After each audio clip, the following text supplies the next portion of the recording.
Voilà, bien aimé, un autre leadership de la manipulation. Nous sommes toujours dans 1 Pierre au chapitre 5, le 3 premiers versets.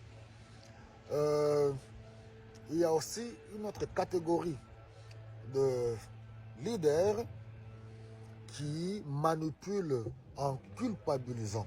Voilà, je vais parler de la culpabilité. Alors, qu'est-ce qu'ils font? Vous allez voir que dans leur discours ou dans leur prédication, ils essayent de culpabiliser les fidèles. Si jamais vous n'êtes pas présent ou vous vous absentez à une réunion de prière dans la semaine, ils vous culpabilisent. Comme si, et j'insiste, être présent aux réunions de l'église, c'est là important. Nous devons communier au culte de louange et d'adoration le dimanche, au programme établi. Si vous vous êtes engagé pour être là ou servir dans le ministère, soyez là. Mais souvent, on oublie que les gens peuvent être empêchés dans la semaine. Ce n'est pas la présence à une rencontre de la semaine ou même de dimanche qui détermine la relation d'une personne avec le Seigneur. Alors vous allez voir le message, voilà, vous n'êtes pas là, vous êtes ailleurs. Si quelque chose arrivait ailleurs, comme si Dieu ne protégeait que dans la salle de prière. Et surtout encore quand il s'agit des réveillons. Voilà, les réveillons, vous n'êtes pas venus, vous ne venez pas. Voilà, comme si Dieu habitait dans des salles que nous appelons églises. Non, Dieu est partout. Je pense qu'un bon leadership, quand on paie les brebis du Seigneur, on les amène à développer une intimité avec le Seigneur, avec le Saint-Esprit, pour que les gens atteignent la maturité. Et en même temps, ils restent libres dans leur relation avec le Seigneur. On n'a pas commencé à les manipuler pour dire que non, si vous n'êtes pas présent à l'église, voilà votre relation. Et surtout, le terme utilisé dans nos assemblées, c'est quoi? Voilà, il a rétrogradé, il s'est refroidi. Il y en a qui se refroidissent pour plusieurs raisons. Ceux-là, en tant que leader, il faut aller les récupérer et faire le travail. Parce que le Seigneur avait demandé à Pierre, m'aimes-tu à 3 reprises? Oui, oui. Si tu m'aimes, paie mes brebis. Dans ce que je donne ici, ça demande la maturité, comme je vous ai dit. Donc, il ne faut pas apporter la confusion dans ce que je donne. Nous reconnaissons, je reconnais l'œuvre des serviteurs de Dieu. Et ce que nous sommes appelés à faire dans les églises locales. Paître les brebis, être présent, en prendre soin, nourrir le peuple de Dieu. Mais comme je l'ai dit, il y en a certains qui utilisent la ruse, la manipulation et surtout la fameuse phrase « c'est chez nous qu'il y a la vérité ». Comme si quelqu'un ne vient pas dans l'assemblée et que la vérité ne se trouve pas ailleurs. Voilà, je dois protéger, nous devons protéger les brebis.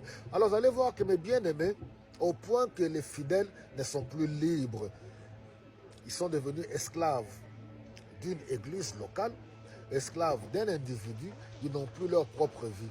Et beaucoup de familles ont perdu même l'épanouissement. Les gens, papa et maman et les enfants, je dis pour certains, n'arrivent plus à s'épanouir. Parce que tous les jours fériés, on les a pris pour improviser des réunions des hommes, les réunions des femmes. Je ne dis pas que c'est mauvais les réunions des hommes et les réunions des femmes. Non. Dieu nous appelle à l'équilibre. Dieu nous appelle à faire usage de la sagesse, de l'intelligence. À la fois, nous devons rajouter la connaissance. Vous comprenez un peu? Donc, nous ne devons pas bourrer les fidèles de l'Église avec les programmes de l'Église, au point que les gens n'ont plus la vie. Il y a certains chrétiens qui pensent qu'aller dans un restaurant, c'est un péché. Voyager, c'est un péché. Aller en vacances, c'est un péché. Pas du tout. Vous pouvez sortir avec les amis, aller au restaurant, aller au cinéma, voyager, aller à la plage, faire toutes ces activités familiales avec les amis. Ce n'est pas un péché. Vous voyez? Alors on pense qu'être à l'église, c'est ça, être saint. C'est faux. Nous devons être dans l'église, venir aux rencontres. Mais ne bourrez pas les gens des programmes inutiles, des peurs. Tout ça pourquoi? Pour maintenir les gens dans l'esclavagisme. Je dis certains pasteurs. Pourquoi? Pour que les gens ne soient pas libres. Certains ont l'esprit de contrôle. Non.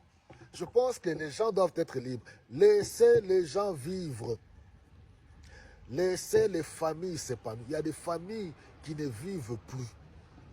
Il y a des femmes, des hommes et des enfants qui ne vivent plus, qui sont devenus esclaves de leurs pasteurs, esclaves de leurs leaders spirituels, esclaves des mamans pasteurs. Oh mon Dieu, voilà. Donc je dis que ce message que je donne, c'est pour les personnes ayant la maturité. Si vous n'avez pas la maturité, vous n'allez pas comprendre, vous allez mal interpréter. Non. Donc, nous ne devons pas manipuler les gens. Nous ne devons pas les amener à les culpabiliser. Voilà, tu n'es pas venu à la réunion de prière. Et puis voilà, si quelque chose t'arrive, Dieu est celui qui nous protège. Soyez bénis.